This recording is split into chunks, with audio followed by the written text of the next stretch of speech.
Welcome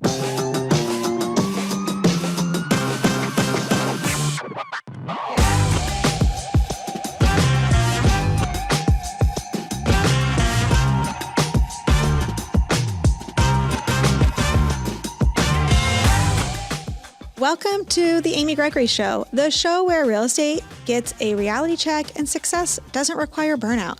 I'm Amy, your straight shooting, pep talk in your pocket host who took the real estate world by storm with zero cold calls, no door knocking, and a firm no thanks to working 50-hour weeks. 8 years ago, I jumped into real estate with both feet, 3 kids, and a baby on the way. In my rookie year, I broke every rule in the book, earning 6 figures working just 10 hours a week. The industry was shocked. I wasn't.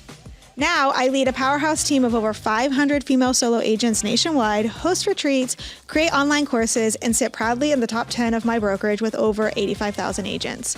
My mission? To help women like you scale your business, trust your intuition, and redefine what success looks like on your terms. So if you're ready to play big, ditch the hustle culture, and build a business that fits your life, not the other way around, you're in the right place. Let's get into it.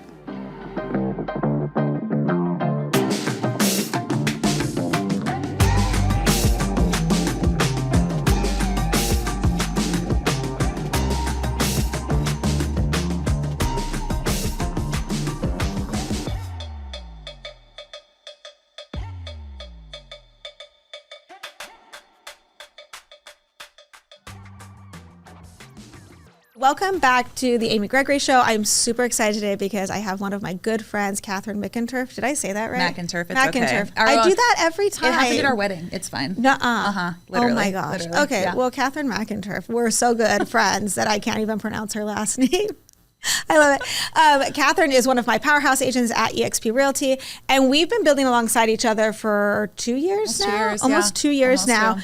And I'm super excited to jump in with her today. Kathryn has a different brain than I do, which has been really fun for me to like sit in rooms with Kathryn and see how you think through things. And I think agents don't realize that that's a big missing piece in their business. 100%. Yeah. So I'm going to let you introduce yourself. I want you to tell everyone how long you've been licensed, where you're located, and then what your production was before EXP, and then like where you're at now, 2 years later. Totally. That was a mouthful. No, that's great. No pressure. We'll just tee it off. So I'm Kathryn. I'm from Spokane, Washington, which is 4 hours east of Seattle. Second largest city in Washington state, but doesn't feel like it. Kind of has more of a small town feel, which we love. I got licensed in 2019. So like right before the pandemic, and was literally like, new agent vibe completely. Didn't even know up from down, left from right. And then COVID hit. And then it was like, okay, you better be ready to pedal to the metal. So my first year, I think I must have written over like 60 offers my first year. That was a wild time. It was insane. It was like one buyer, you'd be out touring and you would be 12 offers in before you got something accepted sometimes. It was crazy. Yeah, it was crazy. Insane. So that was 2019. And then I was just kind of chugging along. I joined eXp in 2023.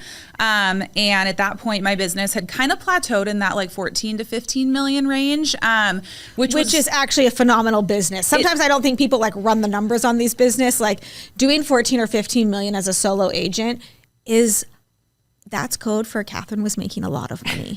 I mean, it was enough. My husband retired from doing like remodels, residential contracting. Yeah. We flipped our own house. We kind of did a big like pivot at that point, but there was still this missing piece of like, okay, but now what? Like now that we've gotten to this level of production, the business doesn't just halt and then you kind of stay there. It was like, okay, something has to give to get the business to the next level. And that's where I looked around and I was like, there's no one doing this that has a business that I want. Like, I don't want the 60-hour-a-week business that gets over 20 million. I want the 30, 40-hour-a-week business. Okay, yeah. So let's jump into this just a little bit because 2023, you're doing, let's just call it 15 million in production because that's an easy number.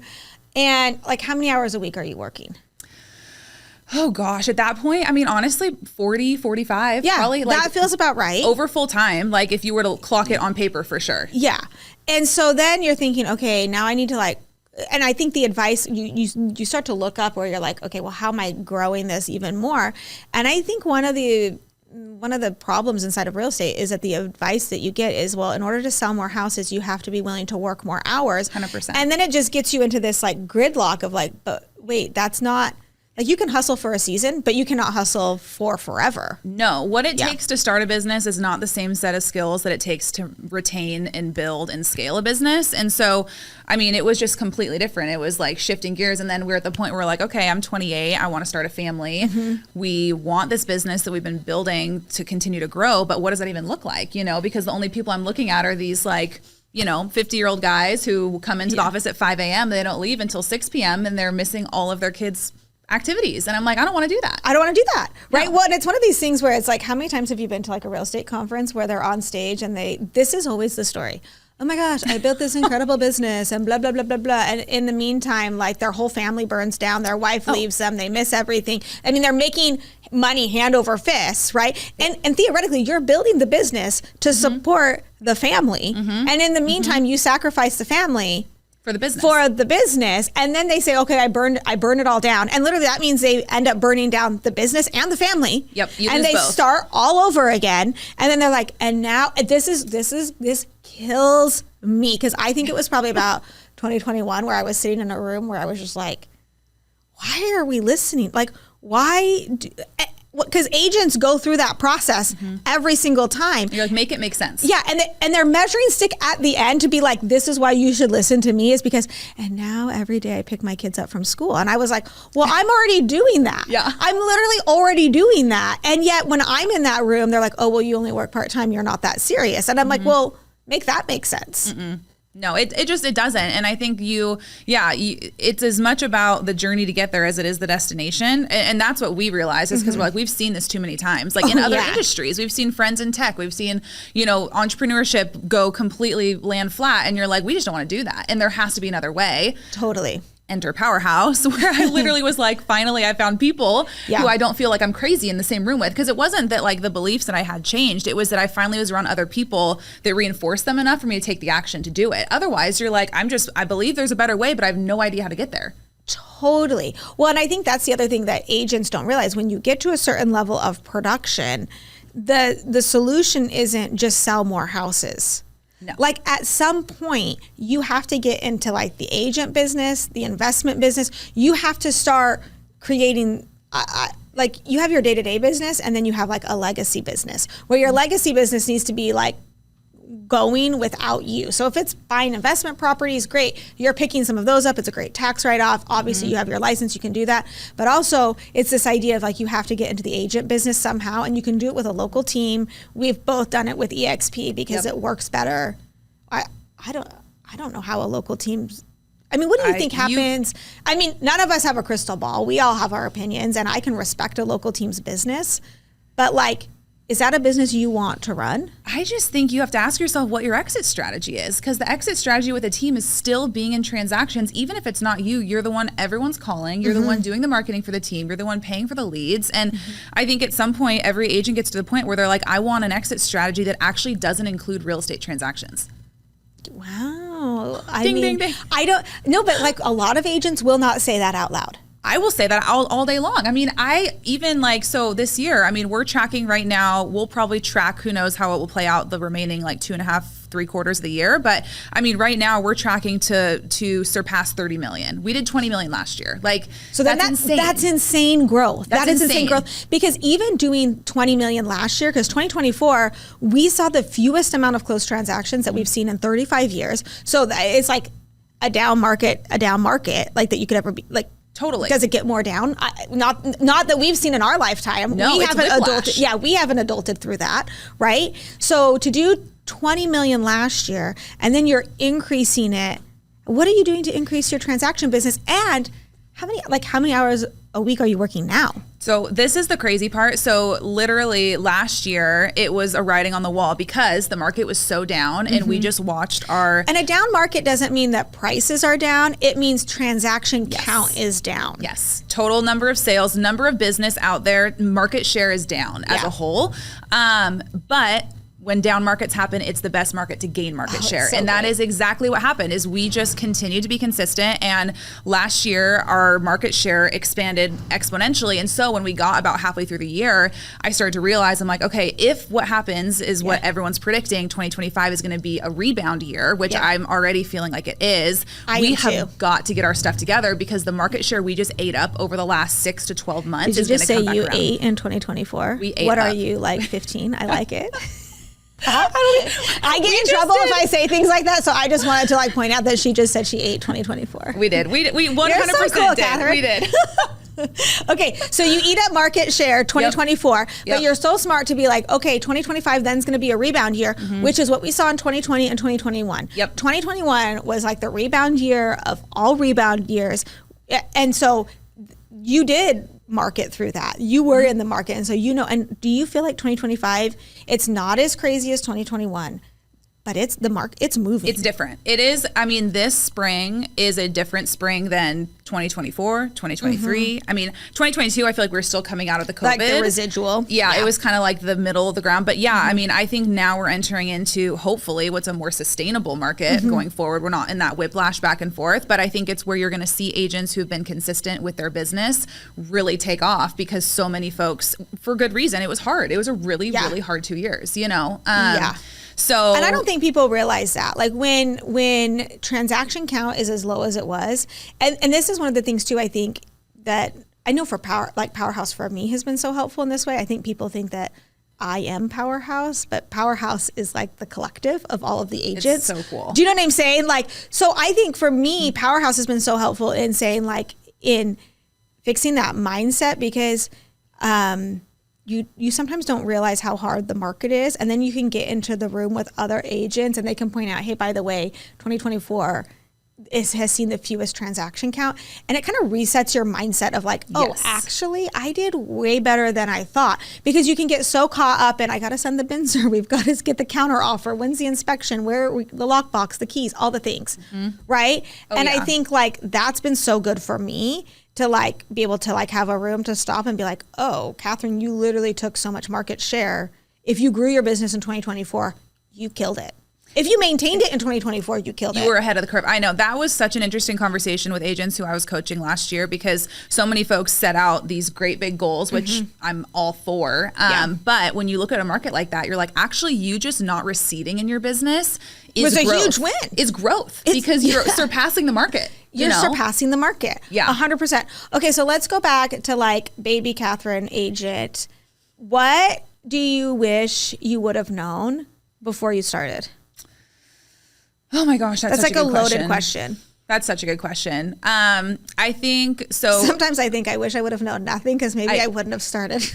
Well, honestly, and then I'm like, I'm glad I didn't know too much. Otherwise, I would have never done it. You know, it's like both ways where I'm like, okay, I literally don't tell me too much, but also like, yeah, I literally knew nothing about nothing, you know, it was crazy. So I don't know. I mean, I think for me, like, honestly, the superpower in our business that has grown it consistently over the last 6 years has been just like being consistent. And I think like our industry is so notorious for like shiny object syndrome. There's always something new and different and cool. And some of those tools are very cool. Like we're using AI and things that I never would have thought right now. And it's like amazing. But at the end of the day, like it is a know, like, and trust relationship based business. And there's nothing that substitutes that if you're going to build a sustainable referral based business, which is what we've done. And so like for us, it's like, okay, even when I'm not seeing the results in, you know, whatever the time frame that I want, I'm going to keep showing up and being consistent and, you know, doing my touch points with clients, having my CRM that I look at, having systems that like work for the type of business that we're running, but not like looking for the next thing, which I think is really hard to do. This episode is sponsored by StanStore, the simplest way to turn your social media followers into clients. Want to build your database straight from Instagram without the tech headaches? I've got you.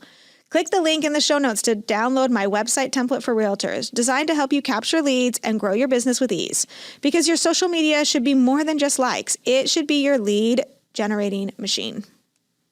Okay, so tell us 2 questions. One, what are you using AI for right now that you're like so excited about? So literally, Amy, we are pumping out so much content right now with our new operations manager, and she is in AI. We have our ChatGPT all synced up with our brand voice, brand messaging, like all of our like external marketing platforms. We're utilizing like that messaging. So our voice is all tuned in, and basically we're using it to do most of the outlining of all of our content. So like social media, our guides, our buyer and seller guide, our emails, like we are just like all the heavy lift of content creating. We're starting with AI, having it spit out something to start, and then going back in and actually tweaking and making it sound like us, because it's way easier to edit than it is to create. We always say, always like, it's easier to be an editor than it is to be a writer, right? And to get that framework, 100%. I'm loving it for that as well. It's amazing. You also said you have an operations manager. Okay, so let's talk a little bit, like what point did you hire someone? Because I think that's the other thing agents never do. They like will not hire someone, and you're like, look, I'm speechless. I'm like, well, how do you want to grow then? No, it's crazy. I was thinking about this the other day, because I was like, in what world would anyone think that that's a good idea? Like, I think back, I did my MBA before I got into real estate. And so I take a very business mindset on most things. And I got to thinking, I was like, so someone's going to start a business. They're going to go and they're going to pitch to shareholders or whoever to invest in their business and say, so here's the thing. You're actually only investing in me, and I'm never going to hire, but I'm going to scale this business, and it's going to have unlimited growth, and it's going to be sustainable in all these different types of markets. And are you in? Like, are you willing to do it? The math doesn't math. Who would ever start a business thinking it would ever just end with them? But so many agents, I think, do that because they don't get into the business to actually run a business. They get into it for selling some houses. In all reality, then, I would say they don't even have a business, they have a job. They do. I completely agree. And there is a difference. 100%. In the ownership and the decisions that you make will be drastically different when you actually begin to look at your business as this living, breathing thing that evolves as you evolve, and it doesn't have to stay the same. Okay, that's the other thing. Okay, let's talk about this a little bit, because I think so many agents are stuck in being like, well, this is how it's always been done, so it's how it always needs to be done. And that is a problem. Like, the technology is moving so fast. Yes. Like, you better like giddy on up. Oh yeah. No, I mean, this isn't the days of like going into your office, printing out something from the MLS that's actually a book. I mean, I hear stories of this. I was not around for this, but like, you know, the business is completely different. Even leveraging buyer's assistants or a buyer's agent role, or like we do the back end with our operations manager. I mean, it's just not possible. If you want to run a business that competes in today's market and you're doing this type of volume, you cannot do it on your own unless you're willing to sacrifice things that you really don't want to sacrifice. That you don't want to sacrifice. It's not the point. Yeah. What are like your 3 like non-negotiable lead gen things that you do every single week in your business? Great question. Social media, like hands down, Instagram in particular. Yeah. Like that Instagram is, I mean, it's my bread and butter too. 100%. Yeah. We get new clients on board. I mean, we have next week when I get home from being here in Scottsdale, we have 3 new buyer consults on our calendar from people finding us on Instagram. Love that. So that's been amazing. Hands down, like absolutely utilize social media. We use email marketing for keeping in touch with our sphere. So like we do a lot by referral. We don't pay for leads. So that's been huge. I think email marketing is so underrated, and agents like roll their eyes at it. And I don't think that they realize that, like, because they say, oh, Instagram, which is like the big shiny object, but Instagram is like top of funnel, and the email is like the root system of all of your social media posting. Like, it is what actually supports the relationship. Yes. And so many people just like post to Instagram and be like, well, why aren't my DMs blowing up? And it's like, well, you're not like doing the other half of it. No, you're not. And you can only nurture so much in one place. And I think it actually builds trust with people when you're showing up in multiple platforms, you know, when it's like, oh, it's the same person who shows up on a story that's showing up in my email. And now I'm like associating them with this new place. And it kind of builds that like deeper relationship with people. Well, it makes it immersive. Totally. Right? 100%. Totally. When I always say, like, when you look at, I think more people need to look at their real estate business. Like, again, they just have a job. They're not building a business. So a couple of questions I ask myself is like, okay, well, is this a business I could sell? And I start making decisions like, what if I was going to sell my business? Yeah. You know what I mean? Is this like an asset I can sell? And if not, why not? And frankly, you should start putting those things into ChatGPT and see what ChatGPT tells you to do, and then consider doing those things. So one, is it a business I can sell? Another question I might ask is like, is this business, can it run without me? 100%. Can it run without me? Right?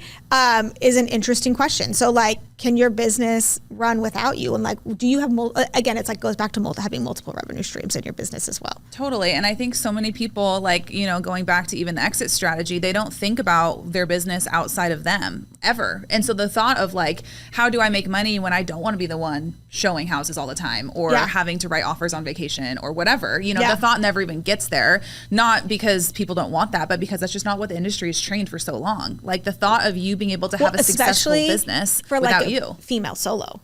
Totally. Because don't you think that female solos, like oftentimes I think they get like recruited by these local teams and like, oh, come run the team and we'll put you on salary and da da da da da da da da da. But then like she is the machine behind the team and then the team leader is able to check out, which is brilliant on his part. I'm going to say him, but it could be her. Yeah. Brilliant on his part. But like, I'm always like, well, why don't you behave more like the team leader and like hire someone, like you have an operations manager. Were you nervous to hire the operations manager? My God, 100%. I mean, it was the scariest hire we've ever made because it's someone who's getting paid regardless of whether we close deals. Yeah. So we chose to structure her compensation that way. And it works for her. It does work for us. And I mean, it's been a game changer. It's been a complete game changer. But the thing that made me pull the trigger on it was we actually looked at our whole business plan and our budget and where we spend our money and where we invest in our business, just like you would any company. Yeah. And we decided, okay, we have the funds to hire this person. Why wouldn't we invest in staffing the business that is now growing beyond our capacity? Yes. Because now you can probably like sleep at night. Yeah. It's a like, literal business decision that maybe even go on vacation too, but we're going to go bare minimum. You can sleep at night knowing some of these things are getting done. Totally. Close down some of the tabs in your head. Yep. 100%. Okay. Before we wrap up, what's like been like your biggest win in real estate? Like your biggest like, oh my gosh, I cannot believe that just happened. That was so awesome moment that you never thought would happen in a million years. Because I think that's the thing was we talked about like at the very beginning, you're like, I don't want to know. Like had I known, I might not have ever done it. But on the flip side, there's these things like the fact that you and I are sitting right here is probably one of my biggest like, I just thought I was going to sell a couple extra houses and take nicer vacations. And then all of a sudden I'm like, oh, this actually changed my whole life. 100%. That's crazy. No, it's insane. I mean, and I think honestly, like speaking to that, it really is the agent side of this business because when you are not in a community of people that actually encourages the growth that you find in collaborating with other agents, it is always going to be competitive. And, you know, to just call out like the small or local brick and mortar offices are so hard to truly have collaboration for that reason because of the competition that you're having with people. Why would you?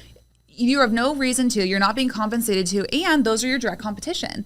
And that's usually, you know, there's some really awesome cultures out there for offices, but that's usually the culture of, you know, what you're going to find in most of these firms. And so for me, like to answer your question, it is 100% being in an atmosphere where like that's not the case and you actually are made better by other agents. And my business is flourishing and you know, growing in production because of the people I'm learning from and brushing shoulders with every single week, you know, which I never thought that would actually grow my business. I thought that'd be the thing I was competing against. Well, and in a local brick and mortar, you do like, I always like, oh, well, I talk to a lot of agents, you talk to a lot of agents and they're like, well, I asked the top agent and like, they won't go get coffee with me. And I'm like, well, why should they?